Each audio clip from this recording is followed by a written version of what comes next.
reason that this hero is somewhat fallen off. I think he was super popular when you were able to farm a lot and you were able to get like a Aether Lens. I think that was the CQ major maybe, but that's a while ago. Yeah, there were a lot of them. Yeah, that was the last time I had a job, so I remember this hero quite a bit. I remember that.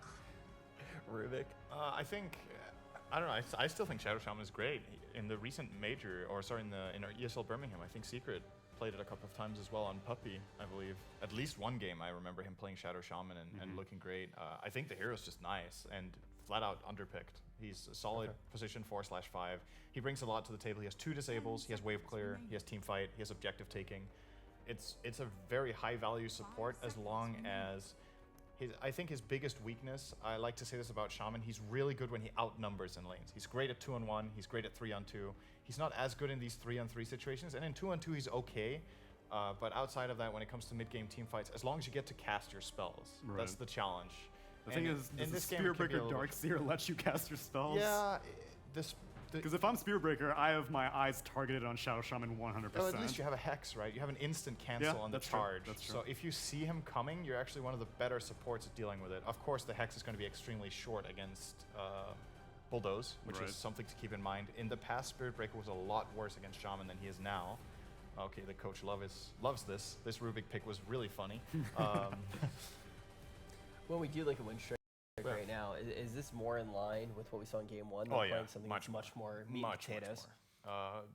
As far as the Rubik goes, it's a little bit, it's a little uncharacteristic. Like he doesn't necessarily have the best synergy with Darkseer's playstyle, but it's a fighter who brings nukes and stun and control to the table, and there's some good steals here. Fatal Bonds is a great spell steal.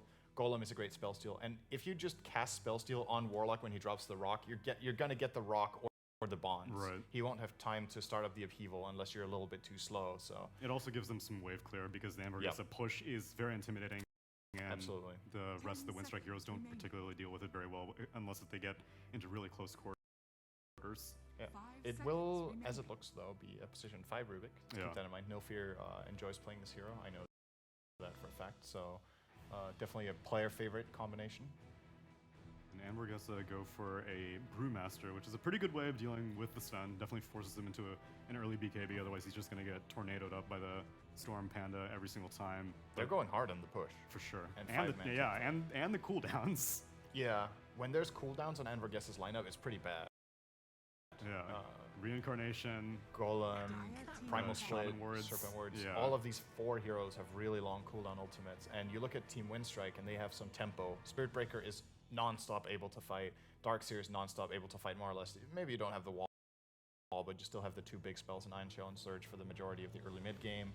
Rubik is pretty much online all the time. Sven, a little bit different. When God Strength is down, he's also weaker for sure, but again, you need to look at it comparatively to the enemy team. A Sven without ulti is definitely a lot weaker, but if the enemy team don't have any ultis either, your hero is suddenly pretty useful with an Ion Shell and a Surge, right? So if I remember your criticisms about Sven's core partners in the past, it's that you don't want 2 people who like to farm the jungle. Yeah, I don't think you pick a very greedy mid. You can pick someone who farms, that's totally fine. I think OD would have been okay. Yeah. The hero can, it's still a bit on the greedy side, but it's definitely playable. But I think we're going to see something else here. I'm really feeling an Ember Spirit coming out potentially from Kuman in this one if he has a good matchup mid.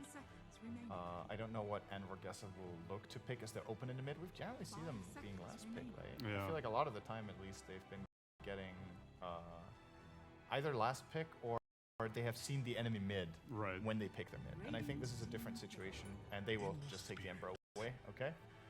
So for Winstrike, what are interesting heroes here? They are playing as 3 melee cores. Generally when that happens, there's like a subset of heroes that get really interesting. Something like Timbersaw can be interesting. Monkey King. Monkey King is super good this game in my opinion.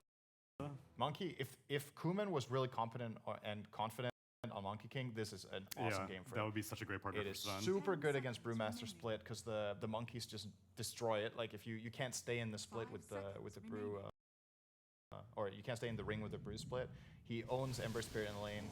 This is a different approach as well. That's another hero that's great when he has 3 melee opponents, right? Morphling just... But it is a greedier option, though. Yeah, but he crushes... I think this is one of Ember's worst lane matchups in the whole game. Really? Yeah, it's bad. Morphling has so much damage on you. You can't harass him with the Flame Guard. He just out-regions you all the time. He trades better. And he has so many good steals. Going into Shadow Shaman. Going into Ember too is Ember really as well. nice. Turn on the Flame Guard, go back, Flame Guard, you just swap into Ember, you Flame Guard, slight chain someone, and you turn into Morph and you just kill them. You go in, and you're just that much tankier from all the damage block from Flame Guard. So I'm liking Winstrike a lot more here. You could argue that Morphling doesn't necessarily play Darkseer's game too well, but I just think this time around there's way more logic and way more synergy just internally in their picks, and this is a really good Morphling game. So I think either Anvorgesa managed to pull this off in like a mid-game timing when all of their spells are super strong, and then if they don't manage to pull that off, as it gets later, this Morphling is going to dominate. So you charted out 2 of the possibilities. Which one do you actually think comes to fruition? I think Winstrike's going to win. Okay, Winstrike, how about you? I'm leaning Winstrike. There are too many cooldowns on Anvorgesa.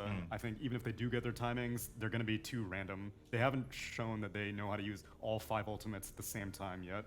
There are 2 things that I like to trust when I'm actually making a prediction. Tell me.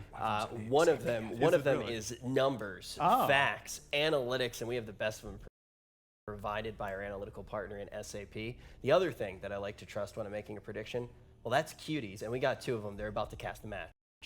We have different taste, I think. Hey, Rich. How's it going? I don't think you have to try that hard to get rich, if I'm honest here. All I have to do is just flash my eyelashes a couple times. It's actually just blinking, but Rich thinks that I'm flashing my eyelashes at him. He's reading that as Morse code, baby. Blitz, you heard the panel. They were real pessimistic about Anvorgesa's chances to win this game, mostly because of the last pick. I'm going to respond to say that we've seen Anvorgesa play the best Dota of the series so far. So why wouldn't they keep it going and win game 3? Because I think Morph versus Ember is like the hardest matchup. Oh, so you're going to join them, huh? Well, that's what Synderen said.